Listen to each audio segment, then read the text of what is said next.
Card Player Poker Tour's most recent stop was at the luxurious Venetian Las Vegas as part of the casino's popular Deep Stack Extravaganza series. The $5,000 CPPT No Limit Hold'em main event drew a tough field of 262 players, fielding a prize pool of over $1.2 million. After 3 full days of poker action, the final table of 9 was decided. Here is a look at the chip counts heading into the final table.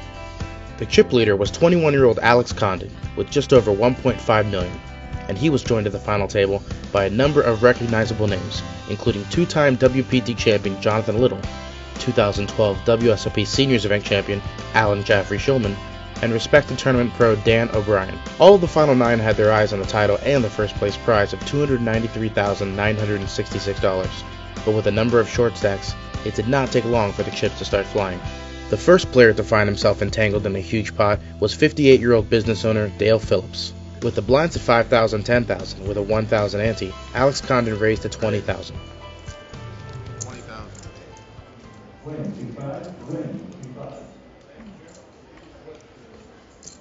Dale re-raised to $80,000 with pocket queens.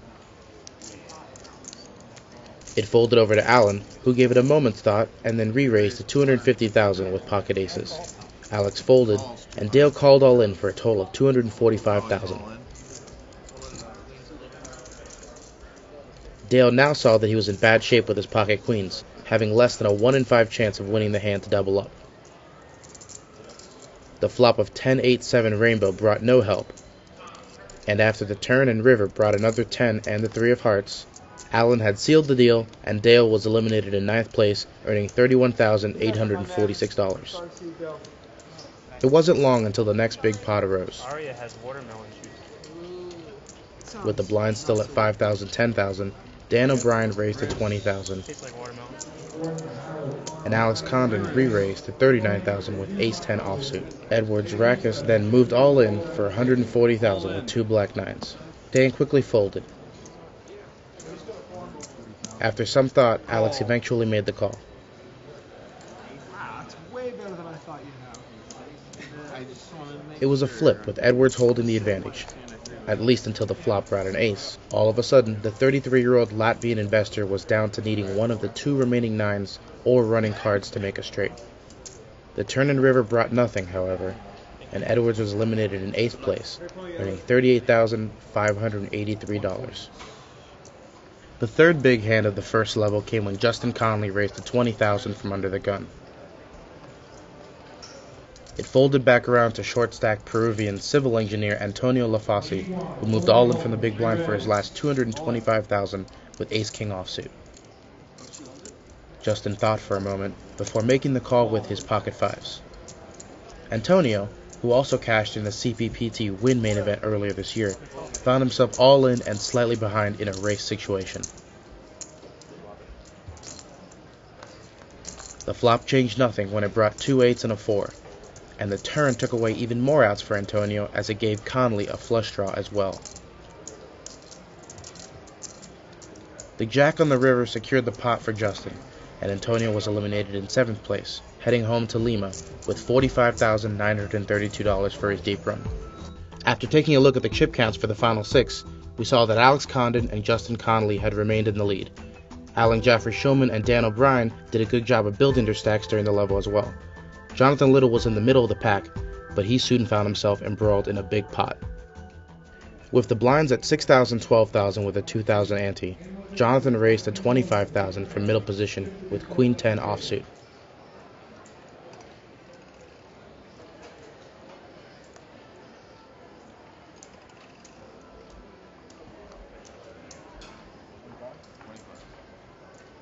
It folded to Justin, who made the call in the big blind with 9-8.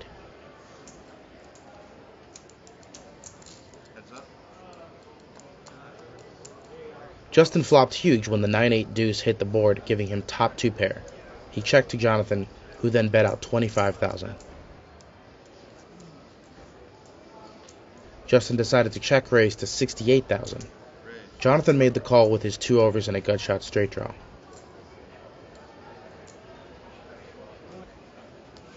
The turn brought the 4 of spades, and after some deliberation, Justin took the lead and fired out $85,000.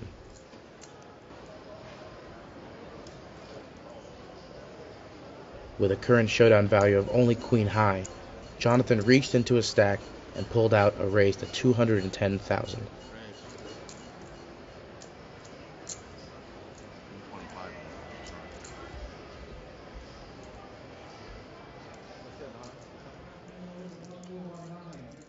Justin asked for a count of Jonathan's chips, and eventually just called.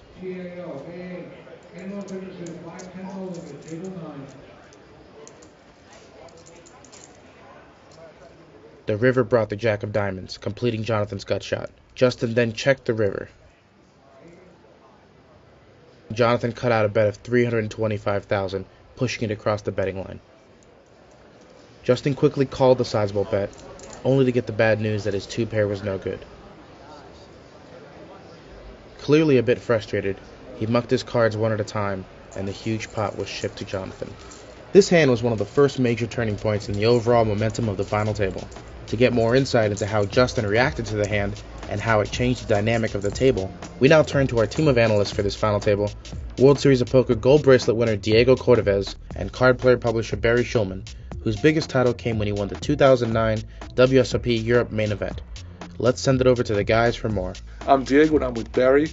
We're going to watch some pivotal hands from this tournament, see how the tournament played out. Barry, you actually played in this tournament? I did play. I only lasted 2 days, but my wife fortunately made the last table, so that allowed me an opportunity to be there for the entire final table and watch every one of the hands that we'll be talking about today. Yeah, this turned out to be a pivotal hand, and we've all been there where a crucial hand comes down, a big hand where you make a decision and it doesn't work out, and then you start second-guessing yourself. Right here he's in a hand against Jonathan Little, the most dangerous, most experienced player at the table, and on the turn, Justin Conley had the chance to move in, and having seen the hands afterwards, if he'd moved in he would have won a big pot. Not necessarily would it have been the best play, but as it turns out, he lost the hand, and it has to be in his head. He has to start second-guessing himself, thinking about what could have been, what should have been.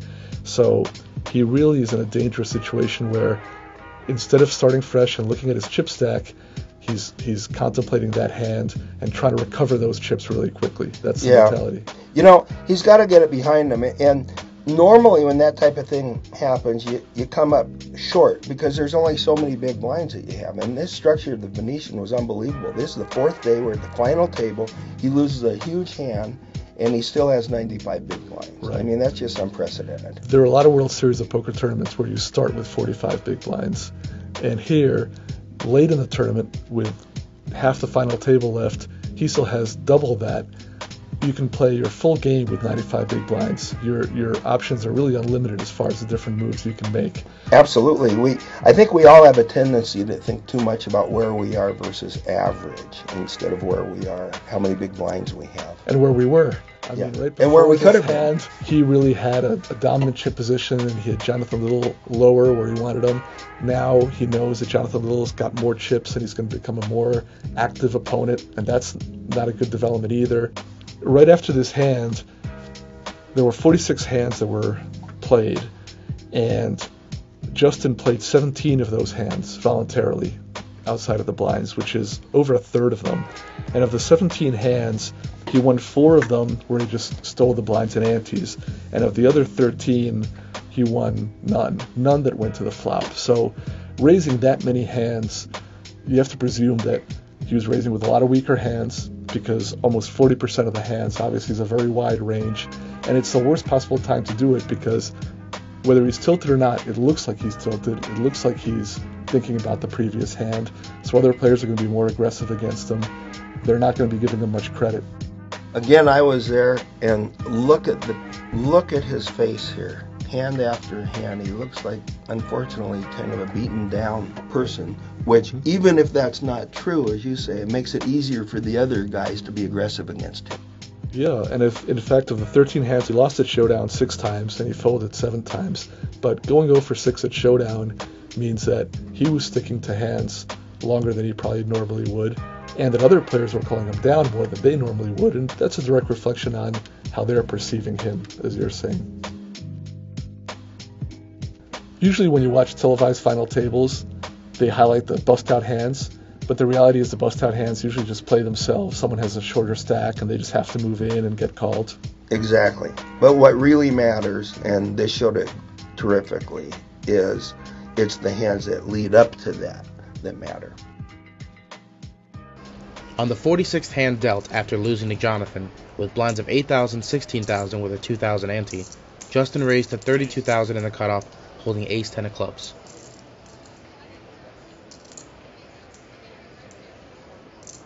Jonathan 3-bet to 78,000 in the small blind with ace-queen offsuit. Dan folded, and it was back around to Justin. 78,000.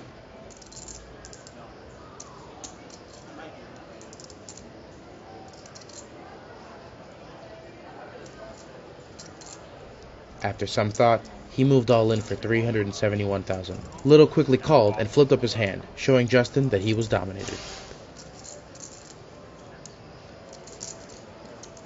Justin's face still showed the signs of his frustration as the dealer prepared to run out the board.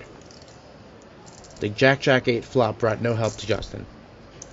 The deuce of diamonds on the turn left him drawing to 3 outs to stay in the tournament.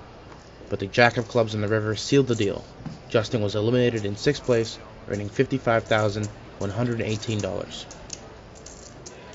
Five-handed play began, and by the time the next break rolled around, the chip counts looked like this.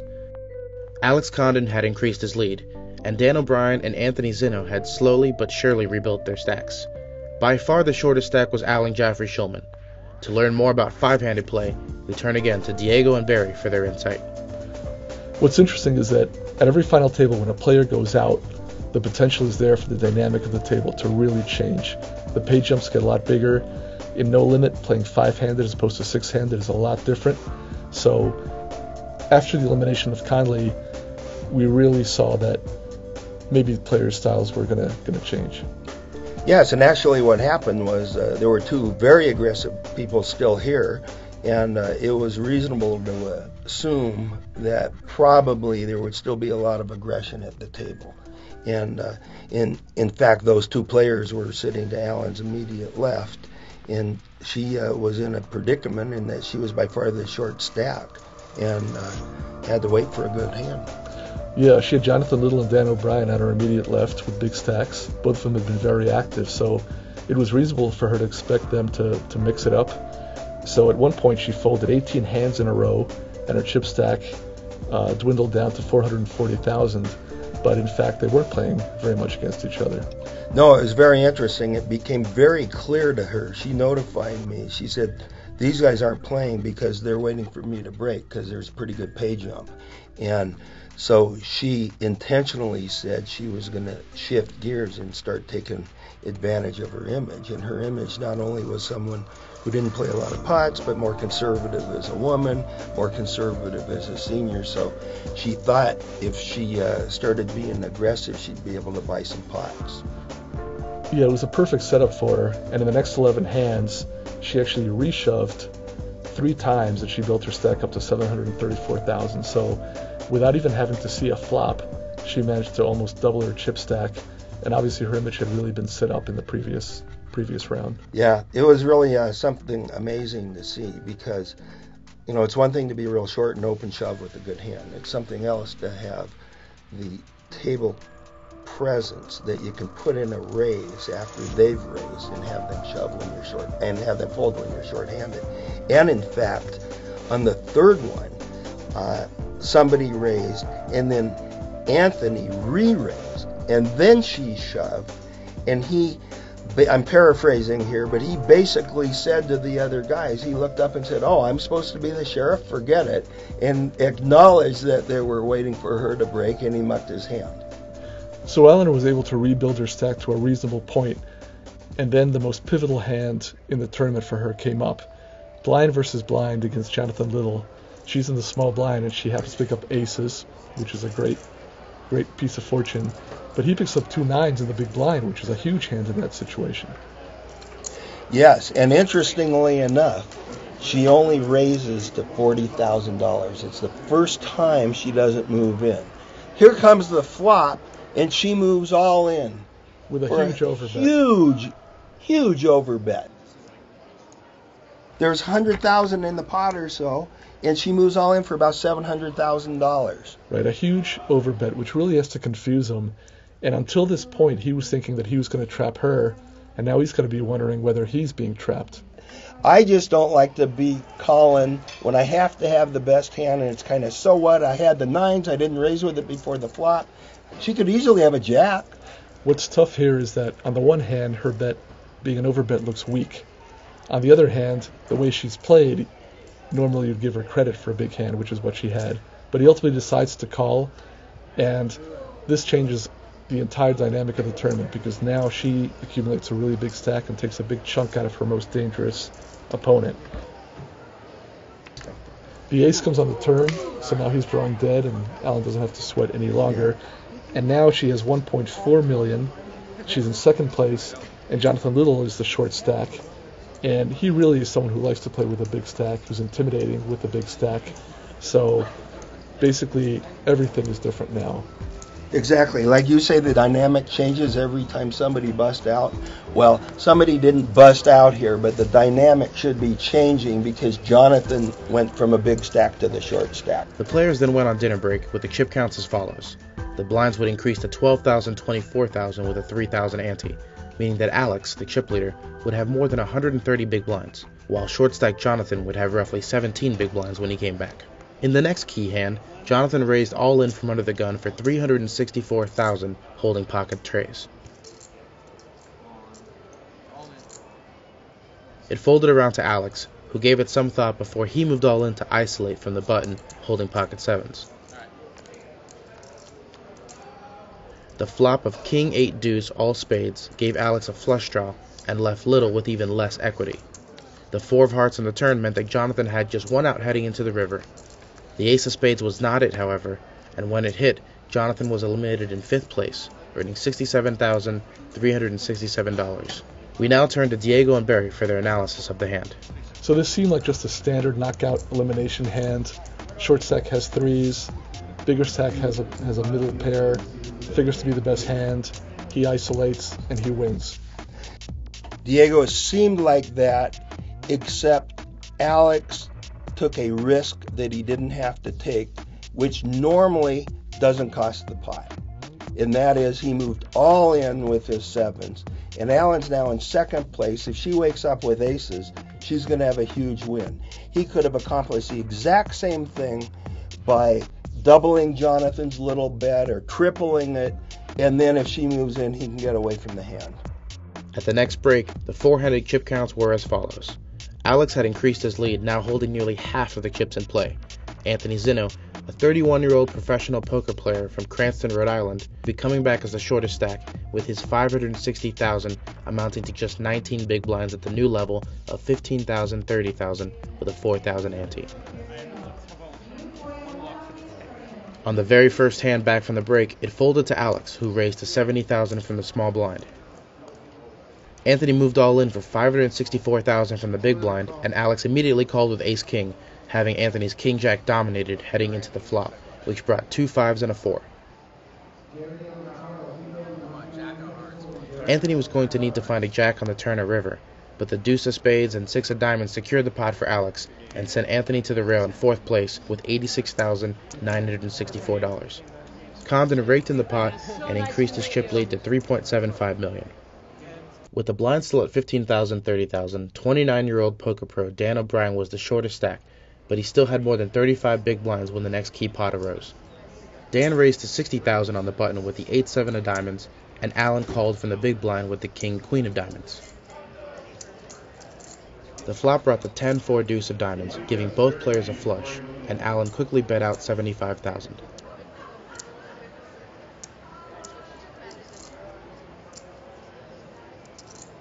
Dan raised to 225,000.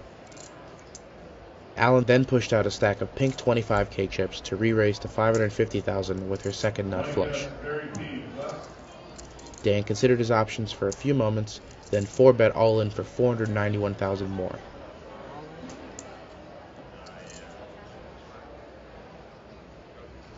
Allyn went into the tank for quite a while.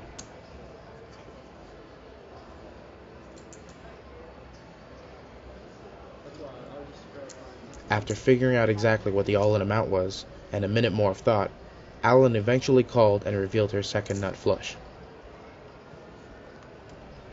clearly stunned, Dan showed his inferior flush and realized he was drawing near dead.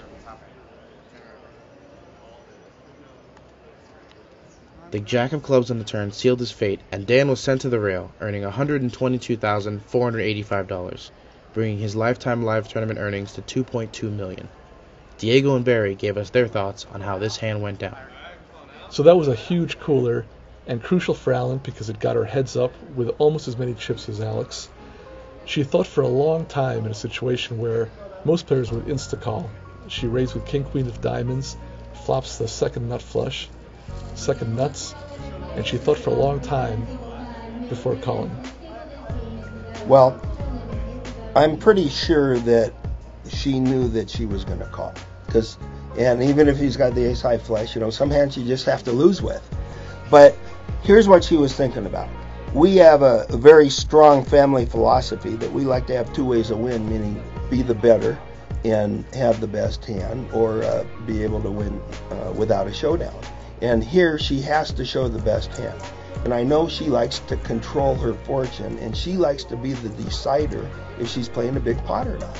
So that's what she was thinking about. And then she knows she has to call, but she had that thought process, and she calls. So going into heads-up play, Alex Condon had about $3.5 million in chips, and Allyn Jaffrey Shulman had about $3 million in chips. So he had 118 big blinds, she had 100 big blinds, a lot of play, an enormous amount of play really, and a pretty even matchup. And Alex Condon is not very well known because he's only 21 years old, so he only recently became eligible to play in most live tournaments, but he's got a very strong record considering his age. Twice he was the last 21 and under player, or under 21 player standing in the WPT Seminole Hard Rock main event. That's an event where you can be 18 and play. He's got a win in a $500 buy-in event, and he's got $222,000 in live tournament winnings, which again, given how few tournaments he's eligible to play, is a pretty impressive total. So going into the heads up, you talked to Allyn. What was her strategy? What was her thinking? Her strategy is she really wanted to keep pounding it and to play lots of hands, not be risking her chips, and see whether or not he was going to play back at her. And if he didn't play back at her, she was going to just keep raising and raising and raising, which is a pretty common strategy for people who've played a lot of heads up when they're on the button. Then they raise and see what happens. I mean, as it turns out, she raised on the button 100% of the time. 27 times heads up she was on the button, and she raised all 27. And of the 54 hands that were played, she won 44, which is a huge amount, given that there weren't a lot of hands really played out. She was just taking it on the flop a lot of times. And it wasn't just when she was in position. 27 times she was out of position, and on 15 of those, she let out into Alex. Most of those he'd raised pre-flop, so she's leading into the razor, which is kind of an unconventional strategy, but it was working. He wasn't playing back at her. Yeah, that was pretty amazing to me too. I've never done that, frankly. I've been more of a check raiser when I have a hand and then he bets, or if I don't have a hand, then I think he has nothing. So she kind of invented this strategy, and it worked. So all this aggression really paid off, because at the next break, Allyn had more than double Alex's chips. She had almost $4.5 million in chips, 111 big blinds. He was down to just over $2 million in chips, 53 big blinds. So without really playing out any pots or having pots go at a showdown, without any double ups, she'd reverse things from having fewer chips to having basically over double chips. Did you talk to her at break? Yes, and he was talking to a couple people, and he has some very, very strong mentors. And there was no doubt in our mind that his mentors were going to say, look, you just have to play back at this one, and you can't let her just continue to take your chips. And so basically, I said to Allyn, and she totally agreed, this jig is up. All the fun's gone. He's going to be playing back at you, so you better be prepared for that, whatever that means. So she now had to set up to win the chips, knowing that he was going to be playing back at her. Exactly. So now it was more moving into more of a trapping or getting paid off mode. Traditional mode. No doubt, if you're watching someone play who you're rooting for and they give up 44 out of 54 hands, you're going to tell them you need to ramp it up. On the 59th and final hand of heads-up play, the fifth hand after coming back from the break. The blinds were 20,000, 40,000. Allyn once again min-raised from the button to 80,000 with Jack 8.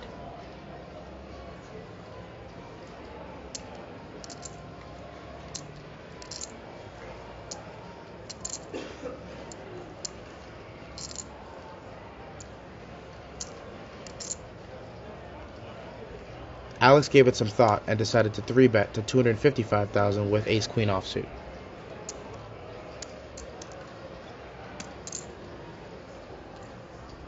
Allyn determined the size of the raise and made the call. The flop brought the 7 of clubs, deuce of clubs, and deuce of hearts. Alex let out for 190,000. Allyn eventually dipped into her pile of 25k chips and cut out a raise to 500,000 total.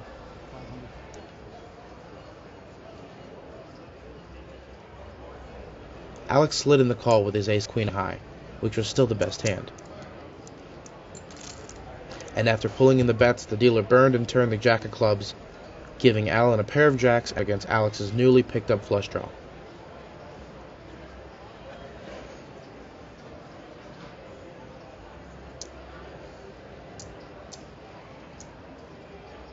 Allyn now bet 675,000.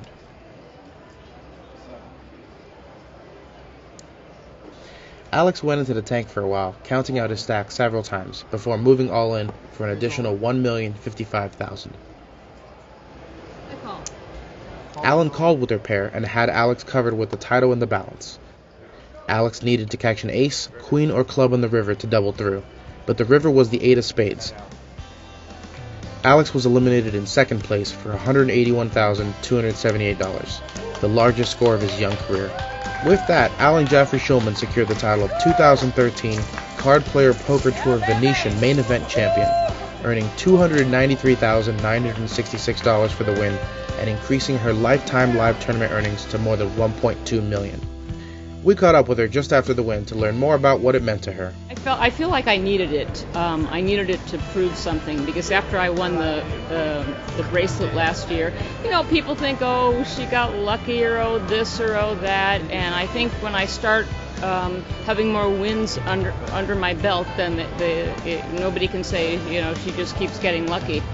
I really worked hard, and for a long time I didn't have cards, and I just had to be very, very patient.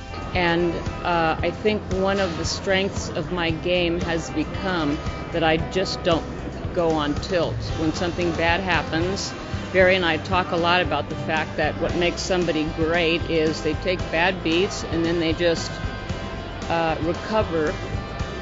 to recover, try not to go on tilt, try to make fewer mistakes than everybody else makes, and I feel great. Congratulations once again to Allyn Jaffrey Shulman, the champion of the 2013 Card Player Poker Tour Venetian Main Event.